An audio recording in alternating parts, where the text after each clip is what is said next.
అక్కడ వెళ్ళడం వాడిని వెనక్కి వెళ్ళడం లేకుంటే ముందర ఒకటి తీసి అంతా దాన్ని పెద్ద కొట్లాట చేయడం అట్లా ఎవరు చేయొద్దు. మీరంతా రౌడీ సీట్లు ఉన్నాయి, రౌడీ సీట్లు ఉంటే ఈ మళ్ళీ కేసు ఇన్వాల్వ్ అయితే నీవు మీ దగ్గర సీట్ ఉంది, ఈ దగ్గర కేసు ఉన్నాయని డబల్ పనిష్మెంట్ వచ్చే అవకాశం ఉంటుంది. చాలా మంచిగా ఉండాలా, నైస్గా ఉండాలా, మంచిగా మాట్లాడాలా. పోలీసులు ఎప్పుడైనా కనిపించినప్పుడు వాళ్ళకు ఏదైనా అడిగినా సహకరించాలా. ఓకే, అన్నెసరి దానిలో మళ్ళీ ఇన్వాల్వ్ అయ్యి ఏమి చేసేమో కూడా మళ్ళీ దాని కేసు చిన్నగా ఉన్నది ఎక్కువ అవుతుంది. అర్థమైందా? అట్లాగే మిమ్మల్ని బైండ్ ఓవర్ చేసి, బైండ్ ఓవర్ అంటే తెలుసా? బైండ్ ఓవర్ అంటే తెలుసా లేదా? బైండ్ ఓవర్ అంటే మీరు ఎలాంటి కేసులో ఇన్వాల్వ్ కావద్దు.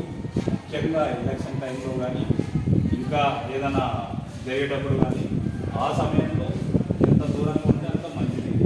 అట్లా చిన్న కేసు ఇన్వాల్వ్ అయినా బైండ్ ఓవర్ ఎందుకు చేస్తారు? మీరు ఎలాంటి కేసులు ఉండకూడదు, మంచిగా ఉండాలి, సత్ప్రవర్తన ఉండాలని ఒక బాండ్ తీసుకొని మీకు ఒక్కొక్క లక్ష కానీ లేదంటే 50,000 కానీ తీసుకుంటారు బాండ్.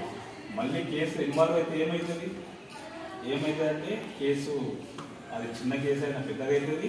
ఆ బైండ్ ఓవర్కి మీరు ఎంతైతే అమౌంట్ చేశారో ఆ అమౌంట్ కట్టాల్సి వస్తుంది. బైండ్ ఓవర్ అయ్యి కేసులో ఇన్వాల్వ్ అయిన ఉన్నారా లేరా? ఉన్నారు. వాళ్ళని నేను ఇప్పుడు ఏం చేస్తా? డబ్బులు కట్టించేటట్టు చేస్తా. అర్థమైందా? ఎవరెవరు ఉన్నారో చెప్పాలా? ఇప్పుడు చెప్తా వాళ్ళకి. ఓకేనా? ఇప్పుడు వచ్చేదంతా ఎలక్షన్ వస్తుంది. అట్లాగే అన్ని పండుగలు వస్తున్నాయి. ఇక్కడ రంజాన్ కానీ ఓనాలు కానీ వస్తున్నాయి, ఊరేగింపులు ఉంటాయి, అన్నీ ఉంటాయి. దాంట్లో ఏ చిన్నదైనా కానీ మీరు చాలా తీవ్రంగా నష్టపోతారు. అర్థమైందే? ఇప్పుడు మీరు ఇట్లే చేసుకుంటూ పోతే మేము బైండ్ ఓవర్ అందరినీ చేపిస్తాం. బైండ్ ఓవర్ చేసిన తర్వాత మీరు ఆ బైండ్ ఓవర్ని కూడా వైలేషన్ చేస్తే ఆ డబ్బులు కట్టేయడమే కాకుండా మిమ్మల్ని జైలు కూడా మళ్ళీ కేసు లేకుండా జైలు కూడా పంపించే అవకాశం ఉంటుంది. అదొకటి. ఇంకా రెండోది ఏంటి? పీడీ యాక్ట్ ఉంది. పీడీ యాక్ట్లో పెడితే ఎలాంటి కేసు లేకుండా డైరెక్ట్గా చంద్రగూడ జైల్లో చెల్లపల్లి జైల్లో ఉంటారు.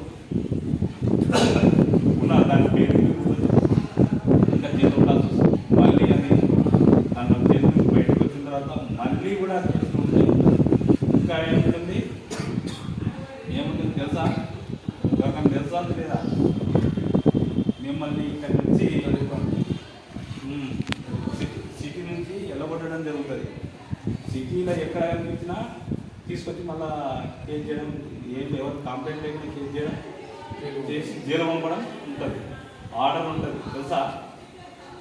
ఒక స్వామీజీకి చేశారు, చూసింటారు మీరు. అందులో మిమ్మల్ని ఎంతవరకు మ్యాక్సిమం చట్టపరంగా మీకు ఎంతవరకు ఉంటే అంతవరకు పనిపిస్తాం. మన ఏరియాలో ఉండే రౌడీ షీటర్లు మంచి వాళ్ళు అయ్యిండ్రు అని చెప్పేసి మన ఆ పేరు రావాలి. మనకేముంటుంది? ఈ సిటీలో ఎక్కువ గొడవలు అవుతున్నాయి అంటే ఎక్కువ ఎవరు చేసుకుంటారంటే రౌడీ షీటర్లు చేస్తున్నారని పేరు వస్తుంది.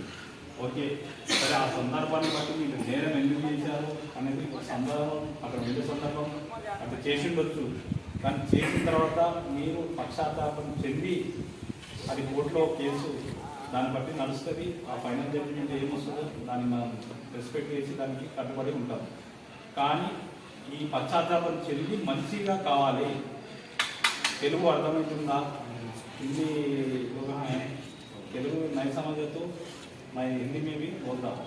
ఓకే, ఇట్లా లాస్ట్ చివరి వరకు కూడా ఈ విధంగా ఉంటుంది. మిమ్మల్ని ఇట్లే నేరాలు చేస్తుంటే ఈ సిటీ నుంచి వెళ్ళగొట్టడం జరుగుతుంది.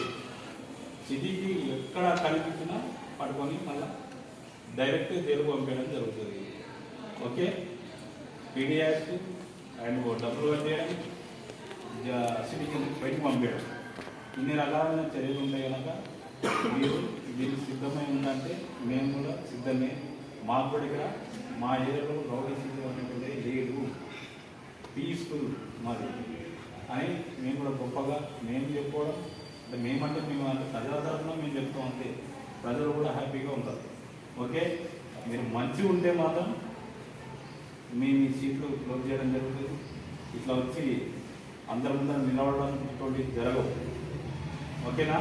ఇట్లా ఉండడం బాగా అనిపిస్తుందా? అంటే నీ మీద రౌండ్ షీట్ ఉంటే ఒక గొప్పనా? గొప్ప అనుకుంటున్నారా ఏమన్నా?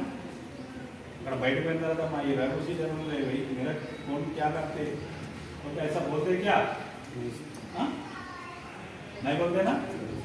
हाँ, मेरे ऊपर मटके से ऐसा लोग बोल के डरा रहे क्या? थोड़े लोग बोलते ना, जैसे तो हिम्मत ज़्यादा आता ना,